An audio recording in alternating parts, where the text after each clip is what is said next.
¿Cómo están? Muy buenas tardes. El día de hoy, martes, vamos a iniciar con lo que es electrostática. Bueno, mi nombre es Senas Claureáñez, soy profesor de física y química y vamos a brindar estas clases para especialmente los estudiantes de la Unidad Educativa Mariscal Andrés de Santa Cruz, en Bermejo. Pero si estás en otro colegio, no te despegues, presta mucha atención y saca provecho. Bueno, un saludo muy especial a cada uno de los que nos van siguiendo en las redes sociales también. Y bueno, ¿qué es electrostática? Pero para definirlo, primero, analicemos. En nuestro universo, en la parte física, existen 4 tipos de interacciones muy sobresalientes. La primera es todos las conocemos y consiste en la atracción de la gravedad, ¿sí? Una de las primeras interacciones es la gravitación. Nosotros vemos que un cuerpo siempre es atraído hacia la Tierra. Esto se debe a que todos los cuerpos tienen masa y eso permite que se atraigan. Obviamente que cuando los cuerpos son muy pequeños, estos no van a presentar mucha atracción. Pero como la masa de la Tierra es muy grande, entonces esto permite que los cuerpos sean atraídos hacia ella. Bien. El otro tipo de interacción es la de tipo electromagnética, en la cual intervienen lo que es la electricidad y la parte de los imanes. Todos conocemos el hecho de los imanes y vemos que su particularidad es que entre estos se atraen. Si le damos la vueltita, al contrario, empiezan a repelerse. ¿Alguna vez hemos jugado ajedrez o damas y en esas fichitas donde tienen sus imanes todos hemos intentado jugar o hacer algo con él? La tercer tipo de interacción se lo conoce como interacción fuerte y se lo presenta en lo que son los núcleos de los átomos. Y por último tenemos una interacción débil que se lo caracteriza como una radiactividad, puede ser tipo beta. Bien, esos serían los 4 tipos de interacciones. De todo esto, lo que nos interesa es la interacción electromagnética y este curso va a apuntar a todo eso. Sin embargo, vamos a partir de algo que siempre lo mencionamos y que muchas veces tenemos carencia en nuestro municipio. Diferentes factores políticos, gubernamentales, etc. Bien, la electricidad. La electricidad es un fenómeno físico debido a la presencia de cargas eléctricas. Bien, la interacción de cargas eléctricas va a producir lo que es electricidad y la electricidad lo vamos a estudiar en 3 diferentes tipos de ámbitos. El primero del cual vamos a partir es la electrostática, como ya hemos mencionado. Luego tenemos lo que es la electrodinámica.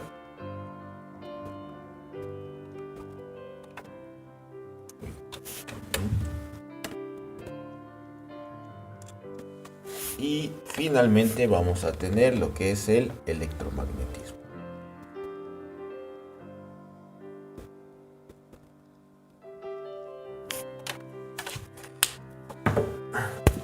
Bien, entonces la electricidad va a dividirse en subestudios, que sería la electrostática, la electrodinámica y el electromagnetismo. Pero para poder entender todo esto, primero vamos a recordar acerca de lo que son los átomos. Bien, todo este estudio parte de lo que son los átomos, por lo tanto vamos a prestar mucha atención a ese concepto. ¿Qué es lo que vamos a recordar? Recordemos que los átomos son la parte fundamental de la materia, o sea, es la unidad básica fundamental de la materia. En química, en la anterior clase habíamos indicado que los elementos son los diferentes tipos de átomos que se presentan en todo el universo.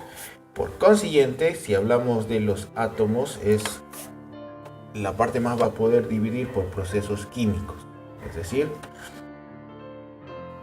sí se pueden observar sus partículas, sus características, pero ya no va a dejar de ser átomo si es que lo dividimos. Por lo tanto, un átomo proviene del término a, que significa sin, y tomos, partes. Entonces, un átomo lo indicábamos como una partícula que no se podía dividir. Obviamente, estudios posteriores han permitido rediseñar nuestros conceptos. Sin embargo, se ha mantenido el término átomo. Y como en el término átomo, nosotros vamos a observar que está formado por 3 partículas subatómicas. ¿Cuáles son esas 3 partículas subatómicas? Por una parte tenemos los protones, por otra parte tenemos los neutrones y alrededor de estos se encuentran los electrones. No es el mejor modelo, pero es el más conocido y que muchas veces se observa, ¿sí? Observamos que un núcleo de un átomo se encuentran los protones y también se encuentran los neutrones. Alrededor de esos, en órbitas diferentes, se encuentran los electrones girando. Bien, entonces vamos a mencionarlos. Por una parte tenemos a los protones. Por otra parte tenemos a los electrones. Y por otra parte tenemos a los neutrones. Bien. Como ya acabo de escribir, los protones tienen carga positiva, los electrones tienen carga negativa y los neutrones tienen carga neutra, no presentan carga eléctrica. Bien. La particularidad que se observa repetidamente, esto como un dato extra, es esta característica. Fíjense que la unidad básica de la materia hemos dicho que es el átomo. Sin embargo, esta está formada por 3 partículas subatómicas importantes. 3 que forman uno. Si nosotros quitamos neutrones, va a hacer variar todo lo que es las características que presenta dicho átomo. Lo mismo los protones. Si hay un movimiento de electrones, vamos a ver que, por ejemplo, en química los llamamos ya iones, ya no átomos directamente. Esa es la característica del 3 en 1. 3 que están formando uno solo. Bien. El universo tiene la misma, lo hemos mencionado. En el universo hay materia, espacio, tiempo. Tiene 3 componentes que consideramos como uno solo. Bueno. Y vamos a ir viendo diferentes datos que presentan esta misma como constancia y que lo va a hacer bien repetitivo en diferentes aspectos, los colores, el agua, etcétera, etcétera. Bueno, entonces decíamos que el átomo presenta 3 partículas subatómicas, protones, electrones y neutrones. ¿Cuáles se encuentran en el centro? Son los protones y los neutrones. ¿Cuáles se encuentran girando alrededor formando orbitales en lo que se ha denominado como envoltura? A los electrones. Bien, en la parte de electricidad lo que nos interesan son los protones y los electrones. ¿Por qué no los neutrones? Pues porque no presentan carga eléctrica. Sin embargo, estos dos se ven cargas positivas y cargas negativas. Y prácticamente que cuando hablamos de electricidad, hablamos de alguna pila, batería, lo primero que se nos viene a la mente es estos dos signos, positivo y negativo. Bien, entonces, esas son las características de un átomo, son sus partículas subatómicas, y el hecho de que estos electrones se encuentren constantemente en movimiento, presenten órbitas, va a permitir que estos electrones puedan desplazarse de un átomo a otro. En química lo hemos visto de una manera diferente, pero no vamos a mezclar. En el caso de electricidad observamos que al cambiar los electrones van a permitir algunos materiales que se conduzcan estos electrones y eso se llaman materiales conductores. Sin embargo, en algunos casos no se ve esto. A eso se conoce como materiales aislantes, ¿sí? Bien, entonces el desplazamiento de los electrones me va a permitir clasificar materiales.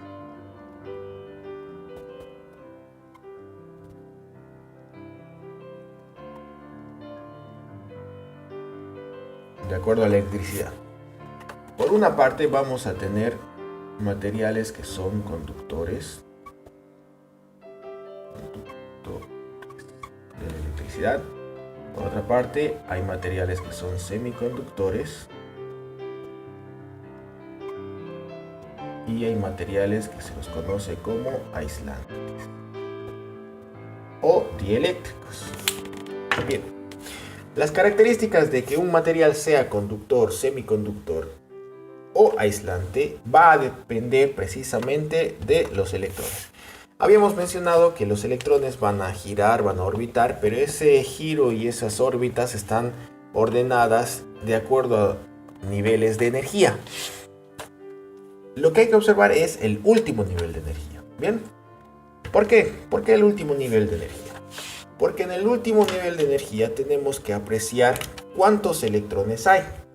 Por ejemplo, si los conductores en el último nivel de energía, si los materiales en el último nivel de energía presentan un número menor a 4 electrones, estos átomos van a ser conductores. Y ahí es donde vemos la mayoría de los metales. Por ejemplo, la plata, el oro, el aluminio. Van a ser materiales muy buenos conductores de la electricidad. ¿Por qué? Porque permite que este número pequeño, como va a ser menor a 4 electrones, permite que esos electrones migren de un átomo a otro. ¿A qué se va a llamar semiconductores? Van a ser aquellos materiales que van a estar formados por, en su mayoría, átomos, los cuales presentan en el último nivel de energía 4 electrones. Bien, y finalmente los materiales aislantes, una característica es que los átomos o las moléculas que van a formar van a presentar un número mayor a 4 electrones. Bien, entonces esa es la explicación del por qué algunos materiales son conductores, semiconductores, aislantes. ¿Hay materiales semiconductores? Sí, por ejemplo el germanio y el silicio son átomos que se los considera como semiconductores. Y si observamos su configuración electrónica, vemos que tienen 4 electrones en el último nivel de energía. Por otra parte, los materiales aislantes van a tener mayormente un número superior a los 4 electrones.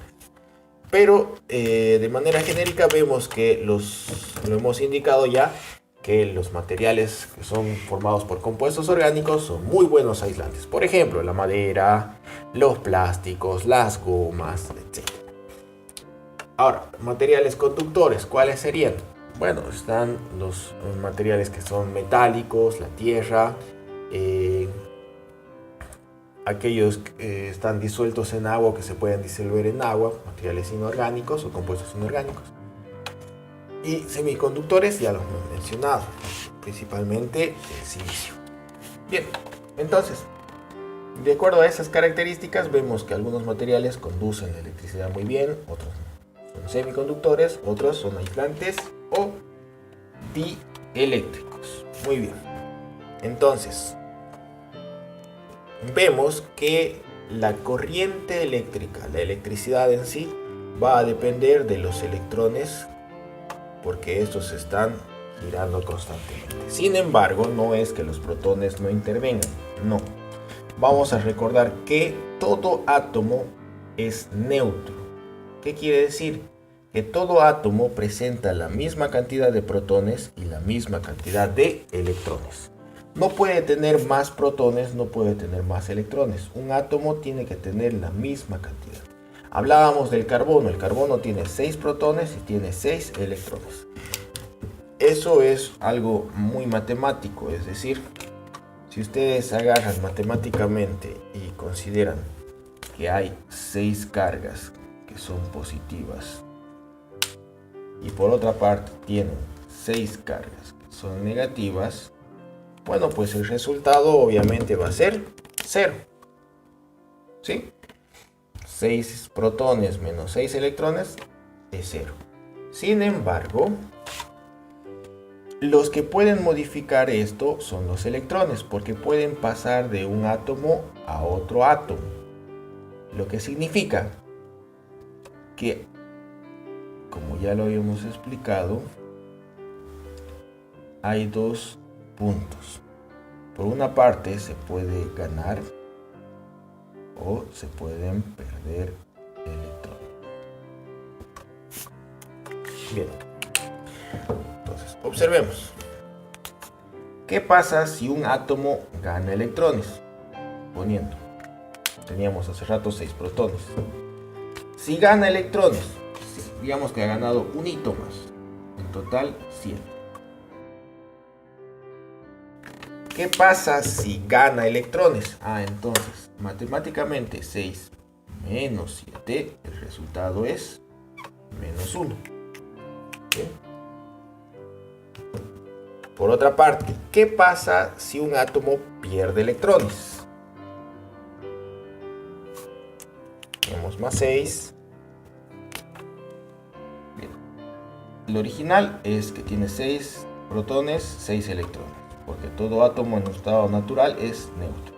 Sin embargo, ¿qué pasaría si pierde electrones? O sea, si tenía 6, que pierda un hito, ¿cuánto quedaría? Solamente 5.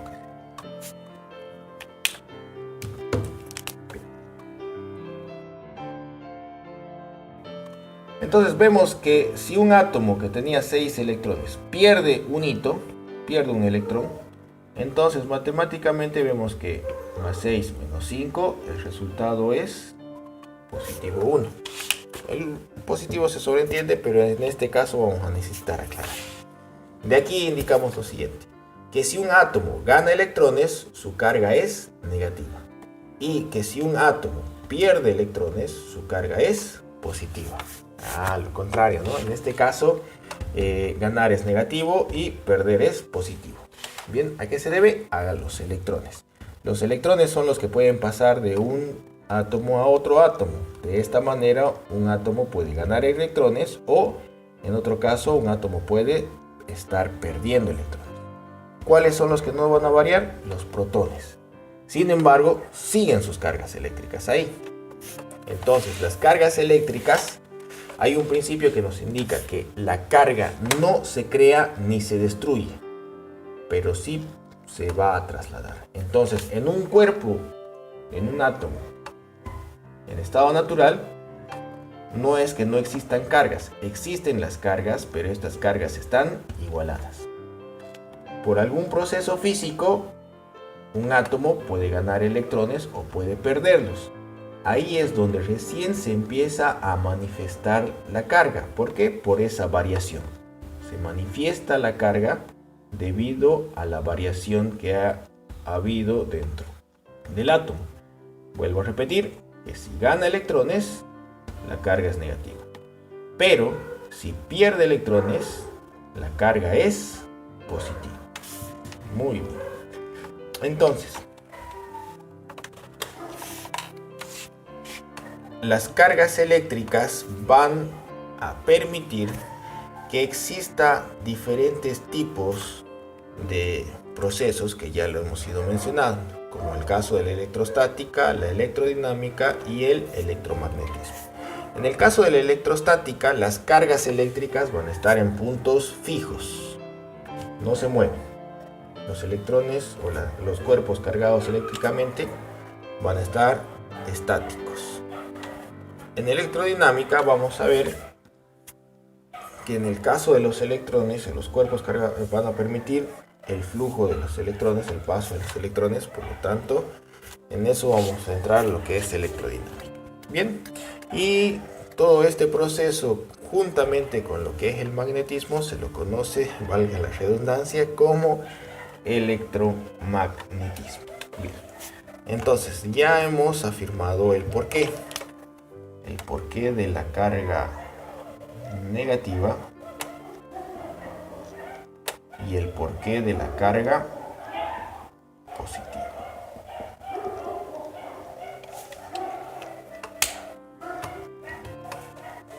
¿A qué se deben? A los electrones y a los protones. Pero la variación de los electrones es que me hace apreciar y manifiesta las cargas eléctricas.